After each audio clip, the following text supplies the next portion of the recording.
Wondering what life is really like on Canada's wild and crazy West Coast? This podcast is all about the people, the places, and Vancouver Island time. Together, we'll explore this island paradise, a combination of ocean, city, and country living. We'll meet the fabulous locals such as the Fudge Fairy and the Chicken Lady, who have chosen Victoria and Vancouver Island as their home. And we'll learn what makes this place unique and special to those who live here. And now, your host of Vancouver Island Time, Jane Johnston. Hi, everybody. It's Jane Johnston with the Briar Hill Group at Remax Camosun and host of Vancouver Island Time, and I'm here with Sue Maitland. We're going to be talking about the Broadmead area. So we're here at Broadmead Shopping Centre. Sue picked this place to chat, and I'm just wondering what made you choose Broadmead as an area to live in Victoria? Well, we moved from Ottawa, and when we came out, we checked out a few neighbourhoods. We had looked on the West Shore, actually. I could have fell in love with the views from Triangle Mountain and actually put an offer in on a place, but it fell through there. But then we were checking some other places, and we just happened to find Broadmead. And we loved the fact that it was kind of central, as you said. It's so easy to get downtown from here. I go to the Union Club quite a bit for my workshops, and it's like 15 minutes from here. It's 15 minutes to the airport, 20 minutes to the ferry. I can even get to the West Shore in 15. So it's an extremely central place. And you know what else is nice? The countryside and the beaches are really close by. So, 5 minutes drive, we can be on the Saanich Peninsula. And a lot of that is the agricultural land reserve. So it's farmland. So it's lovely to have that kind of countryside and yet be so close to the city. And the beaches, too, I love. So I found when I first came, I came as a teacher in 1995, and driving down from the airport, and we drove through farmland, and then all of a sudden we're in city and then farmland. How do you think the residents here, like, it feels kind of discombobulated, especially on the other side of the highway where it's quite rural sometimes. But what do you think that appeals to residents in this area? Well, I think it is the convenience, but also feeling that you've got that kind of, the countryside is right there. I can take a little drive out, 5-10 minutes. There's a beautiful little art gallery that's just kind of opened up on the Saanich Peninsula. You can discover all these, there's wineries, there's, I love my wine. There's the cider works, all kinds of things on the peninsula. It's actually almost becoming a bit of a foodie destination for people visiting. They're doing little tours and whatnot. So I just love that that's so close. And yet we've got this convenience with all the shops here, everything that we could need. And then, of course, if you want some more fun boutique-y things, then you can go downtown, go to Lower Johnson Street, etc. It's all very handy. So, I think people like the fact that they've got both. You can get fresh farm eggs just down the street, on Blenkinsop and things like that. And you see all these farm stands and so on as well. So you can go to Thrifties for convenience, or you can get the fresh stuff too. It's great. So, What caused you to move to Victoria? Was it job, or was it just lifestyle? And what? It was probably the weather initially, which is what most people come here for. It was March. I was in Ottawa shoveling snow from the driveway. My husband was sent to Victoria unexpectedly, and just fell in love with the scenery, the weather. And as he was there, I was talking to my son, and I said, Alex, I think we should be where Daddy is. And when he came home, my husband said, I love Victoria. And I said, okay, let's be there before next winter. So we did that, and that was 27 years ago. And I must admit, in the wintertime, any time, I have never ever wished I was living back in Ottawa. I absolutely love Victoria. There's just something about it. And for me, it kind of feels like home. So even though I've got this weird accent, it is an English accent. Maybe it's because there's a few fish and chip shops and pubs and whatnot here. It's a little bit of a British vibe, but I just love this city. And it was a quality of life thing. The other thing I noticed was, as I was walking around when we visited, everybody seemed to be smiling. I just saw so many people with a smile on their face, and I thought, wouldn't it be fabulous to live somewhere where everybody's walking around happy? So it was totally, really a quality of life decision. Really. They're also very athletic, I find. Well, yeah, because you can get out year-round. Okay, you have to bundle up a little bit if you're going on the beach, but you're not sort of snowbound. And so it's great. As my husband says, the snow is where it belongs, on the mountain. If you want to go to Mount Washington, there's snow, but not in my driveway. I was just in Toronto, actually, and so late spring in Toronto is so humid. And I find here it's really nice, and the weather's perfect, don't you find? It's beautiful. I mean, yes. I mean, the summers, I can't really handle that humidity now. It was a real shock when I came from England and landed in Ottawa with those humid summers. So I love that. And also, we have a lot less bugs. You know, we have some little mosquitoes, but they're a lot smaller than the ones that you get in Ontario. So I enjoy that you can be outside without worrying about mosquito nets and all those kind of things. So it's beautiful. Yeah. So what about restaurants around here? So we're actually right near the Artisan Bistro, which is a nice place for lunch. Where else have you gone for lunch around here? I haven't gone for lunch around. I go to the Fireside Grill, which is just across the highway. They do a great lunch and a 3-course meal. I enjoy that. I mean, Romeo's has been here for as long as I've been here, and they're really well known in terms of their pizzas, you know, and pasta. We've got Ban Thai, so we now got a Thai restaurant here. We also had one. We've got one over at Royal Oak as well. So lots, and Starbucks, of course. You got to have a Starbucks. So lots of choices, really. There's even a Mexican restaurant here as well. So you know, you don't have to go very far if you want to eat out. And again, we've always got the Thrifties with their, you know, kind of ready to go. I go there for a lot for lunch. Yeah, exactly. You can grab great food there. I live very close, so it's pretty handy. What about the demographics of this area? What do you find in terms of, so what I found in real estate anyway, is that a lot of these people are have been living here 30 years, so when it started to develop, and now they're starting to move to the West Shore, where they have new construction and they don't have to renovate. So these houses, this area is slowly turning over, and it's regentrifying. So it was considered quite upper class before, and I'm finding young couples with families are moving in, and they're reinvigorating the area. So what do you find with your personal experience? Because I know you were on one of the associations in the area. Yeah, so on the Falaise Community Association, I was there, and I have to say, honestly, we were more of an older demographic. In fact, we put in this beautiful little park for toddlers, and it very rarely got used. So we are starting to see more young families coming in now. So, I mean, it's a fabulous neighbourhood. The schools are really good. You've got Lochside, you've got Royal Oak Middle School, and then Claremont, all really well-respected schools. So it's fantastic for that. And I like to see more younger people. So I agree, it tended to be sort of the older demographic, but we're getting more of a mix now. So it's great. Do you, so there's a couple of nice parks. So first of all, there's actually the beach right off of Lochside Drive, just east of here. And then there's Elk Lake and Beaver Lake. Do you go to those? I actually, before I treated myself to that swim spa, I used to go and swim in Beaver Lake. You know, it's beautiful. And you can walk around, loads of people just go and just walk around the lakes. It's just very relaxing. Of course, Elk Lake is the home of the Canadian rowing team. So you can see the rowers out there, and it's kind of nice. So yeah, there's lots of places. Another place that is really beautiful. It may sound a little odd, but it's the Royal Oak Burial Park, and it actually has beautiful grounds. And a lot of people will go there and it's just calm and peaceful and beautiful. Yeah. I actually sold a house that backed onto the burial park, and the buyers were Asian. And I asked them if they were upset, you know, that we were going to be buying beside a burial park. And they said, no, those people haven't been there. I mean, they've been there a long time. I don't think they'll bug us. Exactly. But I was, you know, a concern of mine, because I know just... It can be a concern for people, yeah. So, I mean, we actually back right onto the burial park. And our house is, there's a slope behind us with trees, and it's just very, very private. And we enjoy having really quiet neighbours out the back. We don't get disturbed at all. No, you don't have to worry about partying back there.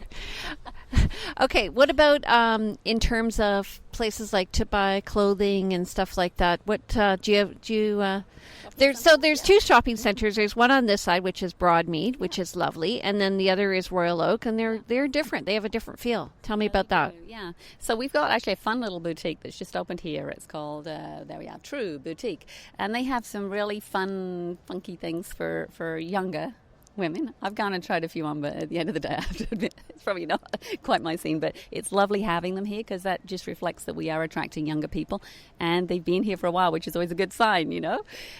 We have another boutique over at the other side, and I can't remember the name of it now, but I know it's a great place for my mum. She gets some great clothes there. Mark's Work Warehouse, and then just beside it. Yeah, beside it. I can't remember the name of it. I'm terribly sorry. But anyway, they're yeah, that's a good place. So you find some really interesting mix of things there, and I've had compliments on the clothes I wore from there. So, and then over the other side, I think it's just Minx. I'm not sure if there's any other clothing stores over there that I'm aware of. But again, they have some fun, interesting things, and that's actually suitable for any age. So, yeah, we've got some shopping here. Yeah, and also they have the running room here, which is great if you're interested in exercising. They run running programs, and you can come and get your workout gear. So that's the one thing I love about Victoria is how active everybody is. You know, even seeing people here, they're walking everywhere. What about people with dogs and stuff like that in the area? Yeah, we do. I mean, one of the beaches, Island View Beach, is just the place to go if you have a dog, you know. But yeah, you see a few. I'm not sure if it's a crazy busy dog place. I haven't seen that many, but maybe you have in your travels as a realtor. I'm not a dog person, so I don't dislike dogs. It's just I don't have dogs, so I don't maybe notice it as much. Do you notice? Well, I was in Toronto, as I said, and I noticed like they're kind of crazy doggy people over there. They had like doggy push carts with dogs in them, which I thought kind of, which was kind of counterintuitive to. Well, shouldn't the dogs be walking? Anyway, so I guess we do, but I don't. Yeah, there's a few in our neighborhood, but not a lot. Yeah. So do you find now, in terms of the neighborhood, is it turning over in your neighborhood itself as well? People don't move that much, you know. It's a pretty nice place to be. So the people down our street, most of them have been there nearly as long as we have, so we're talking 20 plus years. So it's rare. It's usually a life transition. Maybe you lose a partner, or you're getting older and you were in a 2-story and you need a single story, or you want to move to a condo. That is really the main motivation. But even when that happens, they'll tend to stay in the neighborhood, and we have condo developments that you know about. My parents moved to a condo. My dad's passed now, but my mum's still with me at 91. Still driving around this neighborhood, so watch it. No, she's a really safe driver. She doesn't drive very often. But she lives in a condo just across the highway, so literally it's 5 minutes. Yeah, I noticed that that's a great thing, actually. They've done a good job in planning because they have the mixed-use residential, so the condos, the townhouses, so you can really get whatever you want to live in the area. In terms of the other side of the highway, I do find it's younger, though. Yeah, it can be. Although where Mum is, you know, they chose that condo because they didn't want a seniors condo. They wanted a mixed age group. So they love that there's students in there, and there's midlifers, and there's, you know, seniors. The other thing that's really convenient across the highway, of course, is that terminus there, the Royal Oak terminus, which is really handy for anybody to get, you know, downtown to the airport, wherever. So that was something we thought about as well, because, you know, there could come a time when Mum doesn't drive and she wants to catch the bus or whatever. It's very, very convenient from that point of view, for sure. Yeah, and that's a bus terminal she's talking about. So it goes from here to downtown Victoria or up to the highway. Okay. Out to the West Shore, I guess, too. It goes out that way, too, along Helmican. Yeah. So also regarding organized activities, there's also the Commonwealth Pool. Absolutely, yeah. So that's a great facility. I mean, that was put in for the Commonwealth Games, and it's a really lasting legacy. So there's a fantastic pool. We often have swim meets there, a lot of practicing going on. There's also a whole fitness facility there. They have all kinds of other activities, you know, community activities. There's a great library there. I find that really handy to be. I need my books, so I'm usually visiting at least every 2 weeks. I get my books out. My mum she has a pile of like 4 books all the time. So I mean, it's all here, and frankly, it's all walking distance, which is really what's beautiful. If you can, you know, you don't always want to get in the car, you just want to walk.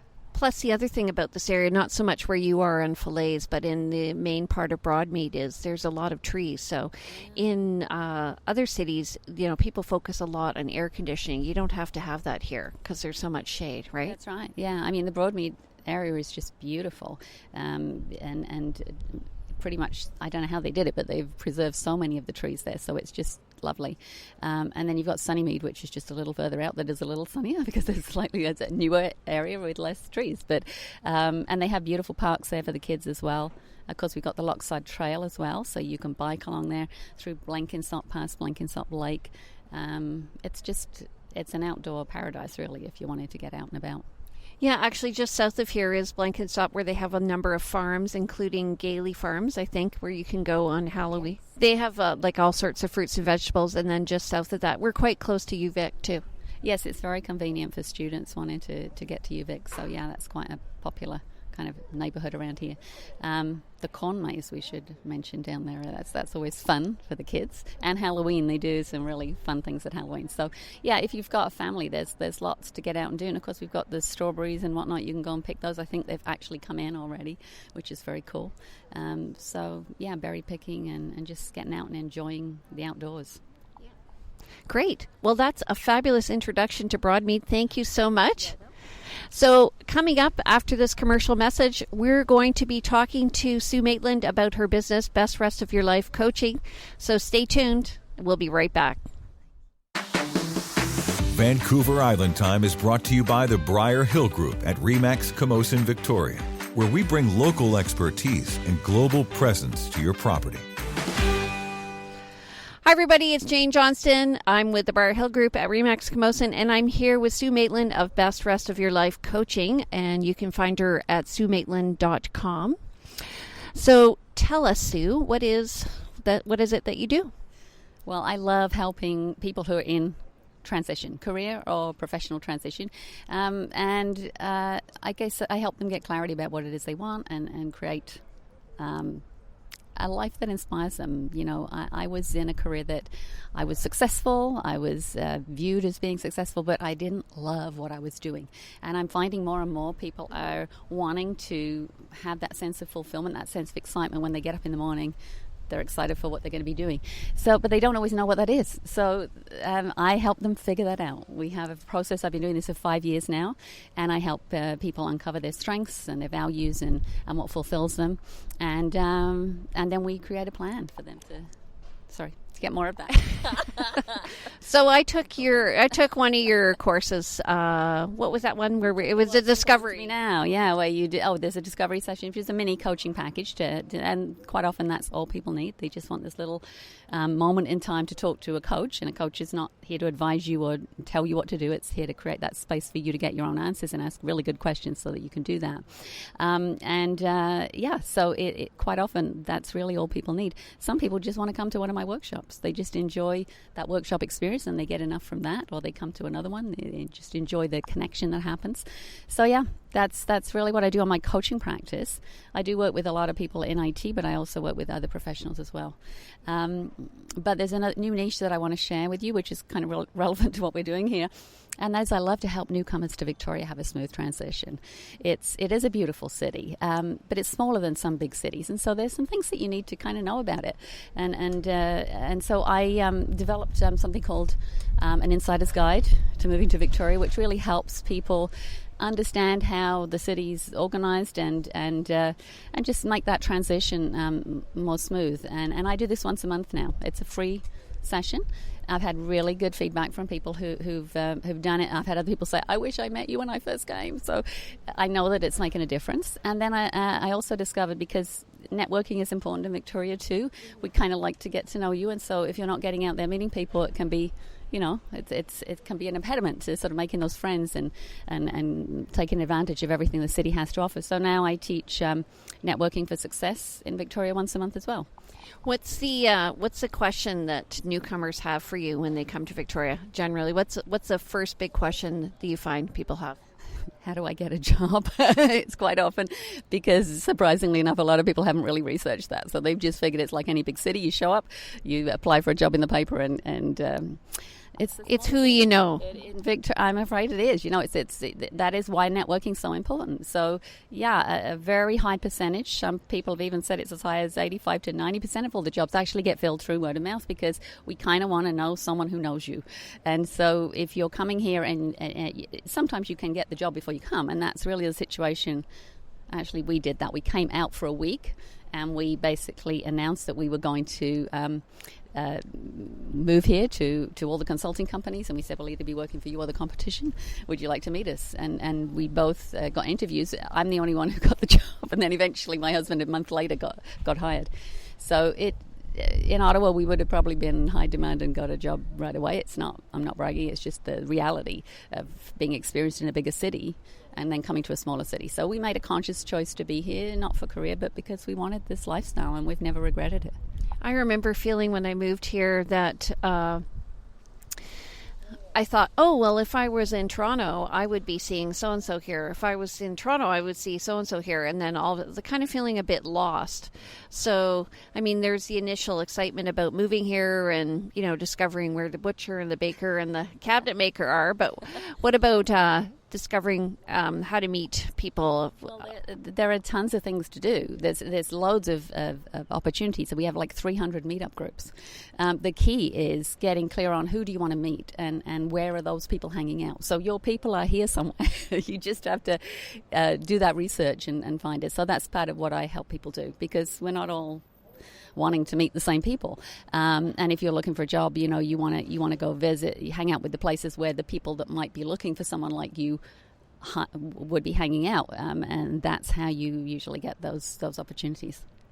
So I had a client, and I showed her, this is kind of a funny story, but I was showing her meetup.com because she was getting a divorce from her husband, and so I set her up on an account, and but what I did was I showed her how to set up an account using my account, because I was running a women's business networking group at the time, and then I get signed into this single women who walk dogs. Yeah, it's kind of interesting. Yes, I did an event a little while ago, and I called it a mix and mingle, and people called me up and said, is this a dating thing? Or it was like, no, it's just for people to get together. So, it's research it. You can easily, nowadays you can figure it out. Is it dating or is it something else? But yeah, no, and I think one of the things that I've added to the workshop is a strategy session with me afterwards, because it is important. There's so many places you can go, but everyone is looking for something different. So I spend 20 minutes, 30 minutes on the phone with each participant and help them figure out for them where would be the best place to go. So, and yeah, it's fun. I love doing it. Where do you network? What, like, other than, Meetup, where do you network? Yeah, I do go to... I'm part of Tourism Victoria, actually, because part of what my goal is to have people come to the island and have a lovely travel experience, but perhaps have a personal aha moment as well. So combining my coaching with that. So obviously I'm a member of the Union Club, so I'll go to the Union Club meetings. I really like the Union Club, actually, for those meetings, because not only the meal is great, but if you a little too good, really. Yeah, you can get an introduction from somebody. It's quite inexpensive to belong there, don't you find? I find it's very reasonable, and I love those meeting rooms, and my visitors from out of town love coming to, because of the history there, so it's beautiful. So where else do I go? There's a meetup group called Inspired Victoria that I tell everyone you should at least try it once. It's a very dynamic man who's running it, David Knapp Fisher, but he brings interesting speakers, and you're definitely going to meet an interesting mix of people. Then I go to professional associations. I get invited quite often to talk about networking, actually, to these professional associations. So the Business Analysts Group, the PMI, those kind of things. So yeah, it's kind of a real mix. But as I say, there's still other places I'd love to go, but there's only so many hours in the day. So, and as far as the women group, I was part of that for a long time. Occasionally, I'll also go do West Shore Women. There's many choices. There are really kind of three areas for me, like if you move here, that you want to network in. So one is West Shore, one is downtown, and one is Sydney. Do you ever go up to Sydney? Yeah, I have. There's a Sydney breakfast meeting that I've been going to. That is an IT-focused meeting. It's at 7 a.m. and it's right up by the airport. But I've been going to that for almost a year now, and made some good connections through that, and been able to introduce people who are new to people in technology that have, resulted in them making good connections, maybe landing a job. So it's a good connection for me to do that. Yeah. I find for me too, if you're willing to, I'm sporty, so just doing the sports has opened a lot of doors for me and just introduced me. I find people are really, some people who aren't outgoing have found it hard to transition in, but I found if you're willing to go out and interact with people, that people are really quite responsive. I feel like we've been embraced by the speed skating community and the rowing community, and that's not even why we joined. We joined because we just were interested in the sport itself. So do you find that? What do you do other than, you're swimming. Well, I'm pretty much maxed out in terms of everything I do, but I do recommend that if you have an activity that you enjoy, that is one of the best ways for you to make, because you've already got an instant connection. You've got a rapport with these people, and those people know other people, so that you've started to build your network. And of course, if you have kids as well, that's another great way, through the school and sports and activities that the kids do, you'll meet other parents and so on. So there's lots of ways to get out there and meet people. There's also a new app that's going to be coming out soon for women to make women friends, and I'm going to be telling you about when I love to learn some more about that. But it's more a question of figuring out where to go.